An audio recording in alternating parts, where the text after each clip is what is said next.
لێرەکانی هەفتەی شەشەمی خولی نایەبی کوردستان هەندرێن لەسەر یاریگای خۆی میوانداری سۆرانی کرد لە یەکەم دەرفەت و هێرشی ڕێکخراو هێمن نازم بە ئاسیستی ماجد ڕاشد گۆڵ یەکەمی بۆ هەندرێن تۆمار کرد.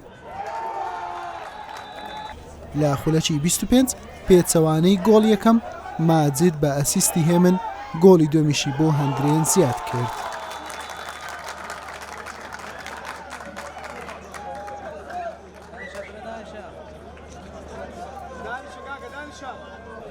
وەڵامی سۆران لە بەرامبەر هەڕەشەکانی هەندرێن شەرمنانە بوو.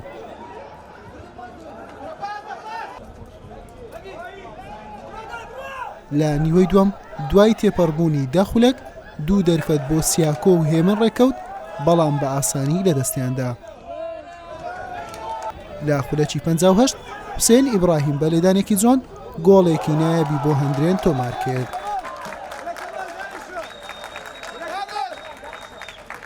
لە خولەشی 64 یاسر قاسم تەواو سۆرانی وێران کرد بە تۆمارکردنی گۆڵی چوارەم.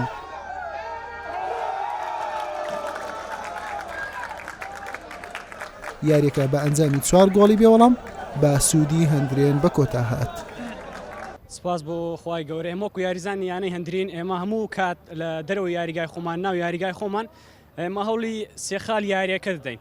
الحەمدولیلا ئێمە فەرێقێکی باشمانەیە هەم کە ئەعدادمان باش بۆ هەموو شتێکمان باشوە ئێمە یاریەکان تریش ئینشاڵڵا هەر محاول دەکەین لە پێشەنگی خولەکە بین و بەردەوام دەبین لەسەر کەوتن ئینشاءڵڵا. بەڕاستی یاریەکە بۆ ئێمە پێویست بوو کەسی خاڵ یاریەکە بەدەستبێنین چونکە ئێمە لە ڕیزبەندی پێشەوەین وتوانیمان ئێستا بینەوە سەر سەداڕی خولەکە و ئێمە ئەگەر بمانەوێ لە ئەگەر بمانێم نافسەکەین تا دووە چرکەکانی خولەکە دەبێ ئێمە لە ناو یاریگای خۆمان بەڕاستی سێ خاڵە دەست نەدەین و ئەمڕۆ یاریەش ئێمە لە سەرەتاوە توانیمان دوو گۆڵ بکەین کە ئەوە یاریەکەی بۆ ئێمە ئاسان کردو توانیمان سێ خاڵی یاریەکە بە ئەنجامێکی گەورە بەدەستبێنین. سوپاس بۆخوا.